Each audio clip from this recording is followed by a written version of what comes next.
Jared on the phone. Okay. Jared. Yes. Yes, sir. Back again. Yes. Well, you can't get enough, can you? I can't, yeah. That's good. Hey, this is a good sign, though. Cause really? Oh, yeah, eventually you'll get converted. I told you before I've already been converted. Well, we'll get you drawn back into the army of God. Then. Kind of retroverted, I guess. Yeah. It's too bad that the army of God is really just a figment of your imagination, Kent. Okay. Well, go ahead, Jared. How can we help you today? I wish that weren't the case. Basically, I just wanted to, I don't know, counter whatever you have for me.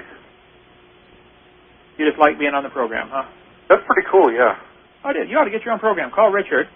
Tell him he's going to have the Evolutionist Hour. That's really funny, Ken. Well, you should. Okay, actually, I did have a specific topic. Remember that debate that you had with Dr. Rainbow? I do, Matthew Rainbow. Nice guy. Yeah.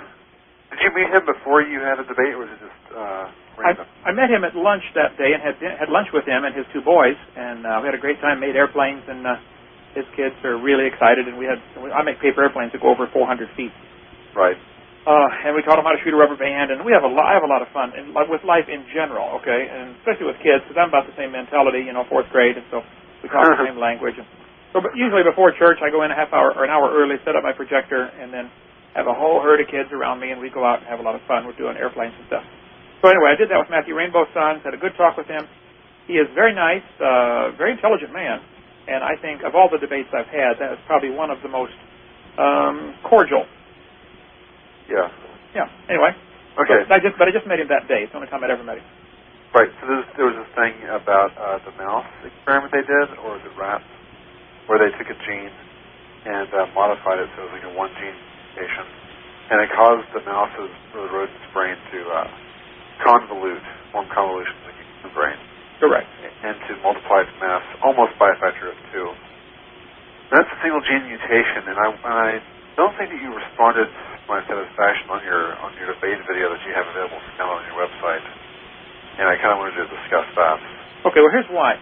And in the debates, I continually request that we talk about one topic at a time.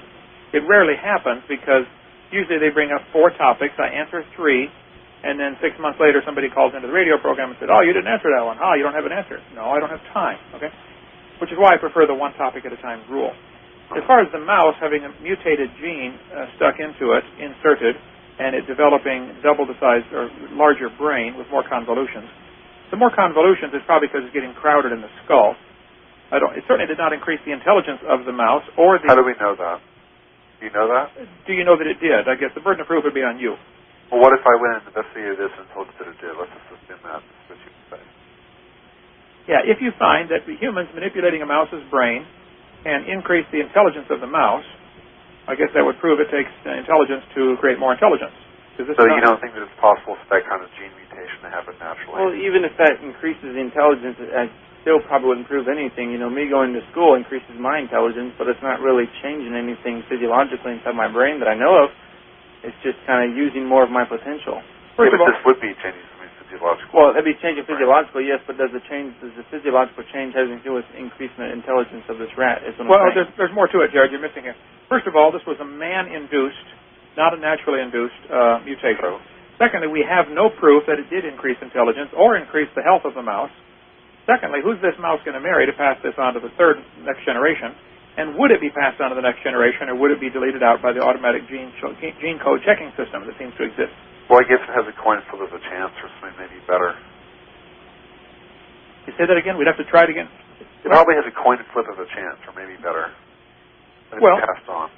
Okay, then do it. Okay, but if it works, this still does not prove it happened in nature. No, it doesn't. But it proves it's possible, right? It proves it's possible for men to manipulate it. Sure. Doesn't it show you that it's perhaps possible for nature to do the same thing, mutations? Well, you haven't shown me that it increased intelligence or increased livelihood. Or what if it did? If it did, we'll do an experiment and prove that it does, then we'll talk about it. Would it count for evidence? Would it count as evidence for evolution anyway? I would have to see that it is inherited. So far, nobody has ever proven any genetic manipulation, natural manipulation, i.e. mutation, is improving genetic complexity. It is improving complexity, like increasing complexity? Well, it increases genetic, you increase disorder in the gene code. I thought that we already discussed chromosomal doubling. Polyploidy, that's not new information. It's doubling the same information. Right, but once you double the amount of information, then there's more space for the information to form. But it doesn't happen. I mean, the reality says it. But doesn't it show you, though, that it's possible for it to do it because it has room now? Well, you could triple it or quadruple it. Here's a question. If polyploidism actually contributed to if that was one of the main processes that brought forth evolution, don't you expect to go through and actually be able to deduce by the number of chromosomes on a chiral chart which creature came after which creature?